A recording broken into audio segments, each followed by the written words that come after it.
गांव मधुपुर अपने हरे भरे खेतों, शांत वातावरण और मेहनती लोगों के लिए जाना जाता था। लेकिन एक बात थी जो गांव वालों को हमेशा डराती थी। गांव के बाहर वाले जंगल में रहने वाली रहस्यमयी चुड़ैल। चुड़ैल का नाम सीमा थी। कहा जाता था कि जो भी उसके घर के पास जाता वह या तो गायब हो जाता। गांव के लोग उससे बहुत डरते थे और कभी भी जंगल की तरफ जाने की हिम्मत नहीं करते थे। एक दिन गांव के सरपंच ने एक सभा बुलाई। हमारे गांव के पास वाले जंगल में एक चुड़ैल रहती है, लेकिन हमने कभी उसको देखा नहीं है। जंगल में चुड़ैल रहती है या नहीं, इस बात का पता लगाने के लिए गांव के कुछ व्यक्तियों को जंगल में जाना होगा। मैं 2 व्यक्तियों को जंगल में जाने के लिए कहता हूँ।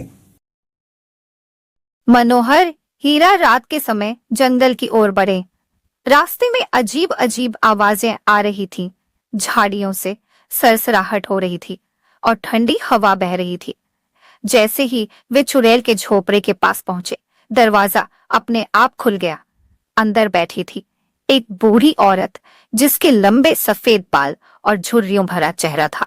बूढ़ी औरत ने हंसते हुए कहा, तुम लोग मुझसे डरते हो। मैं कोई चुड़ैल नहीं, बस एक साधारण औरत हूँ जिसे गांव वालों ने गलत समझ लिया।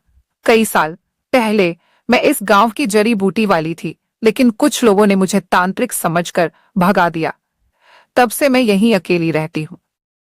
मोहन और हीरा ने यह विचार किया कि बूढ़ी औरत को अपने साथ गांव ले जाएंगे, लेकिन रात बहुत हो चुकी थी, इसलिए वहीं पर रात काटने का विचार किया। सुबह होते ही मोहन और हीरा बूढ़ी औरत के साथ गांव आ गए और गांव वालों को पूरी बात बता दी।